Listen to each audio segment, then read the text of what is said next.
Hello guys, এইবারের Copa আমেরিকায় Brazil তাদের প্রথম ম্যাচ কোস্টারিকার বিরুদ্ধে ম্যাচটি জিততে পারেনি। ম্যাচটি তারা ড্র করেছিল। নেইমারবিহীন ব্রাজিলের এই দুরবস্থা দেখে সবাই ব্রাজিলকে এবং ব্রাজিলের টিমকে ট্রোল করছিল। কিন্তু 5বারের বিশ্ব চ্যাম্পিয়নরা তাদের পরবর্তী ম্যাচ অর্থাৎ আজকের ম্যাচটিতে প্যারাগুয়ের সঙ্গে ঠিকই ঘুরে দাঁড়ালো।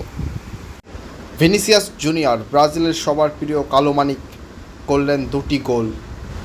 ভিনিসিয়াস জুনিয়রের পারফরমেন্স ছিল অনবদ্য, নিজেই চান্স ক্রিয়েট করেছেন অনেকগুলো। সব মিলিয়ে মনে হচ্ছিল প্যারাগুয়ে ভার্সেস ভিনিসিয়াস জুনিয়র ম্যাচটি হচ্ছে।